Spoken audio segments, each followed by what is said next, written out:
సరియైన మాట అనే అంశంపై ఇది ఒక చిన్న విశ్లేషణ. మనం చెప్పేది నిజమే అయినా అది అవతలి వాళ్లకు ఎందుకు నచ్చదు? ఎప్పుడైనా ఆలోచించారా? దీని గురించే బౌద్ధ గ్రంథమైన అంగుత్తర నికాయలో చక్కగా చెప్పారు.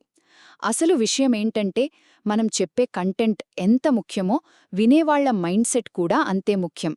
మొదటిగా ఇది చాలా సింపుల్ సైకాలజీ.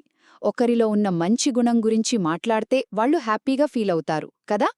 కాని వాళ్లలో లేని దాని గురించి మాట్లాడితే దాని యొక్క విమర్శలా తీసుకుని వెంటనే డిఫెన్సివ్గా అయిపోతారు. ఇది చాలా కామన్.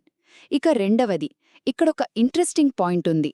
అదేంటంటే 5 మిస్మ్యాచ్ జతల గురించి చెప్పారు. ఉదాహరణకు, ఒక పిసినారితో దానం గురించి మాట్లాడటం, లేదా నమ్మకం లేని వాళ్లతో విశ్వాసం గురించి మాట్లాడటం. ఇలా చేస్తే వాళ్ళు తమ లోపాలను ఫేస్ చేయాల్సొస్తుంది. దాంతో వాళ్లకి చిరాకు, కోపమొచ్చేస్తాయి.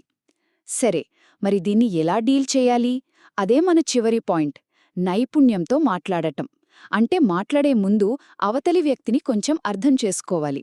ఇలా చేస్తే అనవసరమైన గొడవలు తగ్గుతాయి, సంభాషణ కూడా స్మూత్గా సాగుతుంది. సో ఒక్క మాటలో చెప్పాలంటే, నిజం చెప్పడం మాత్రమే కాదు, దాన్ని ఎప్పుడూ ఎవరికి ఎలా చెప్పాలనేదే అసలైన స్కిల్.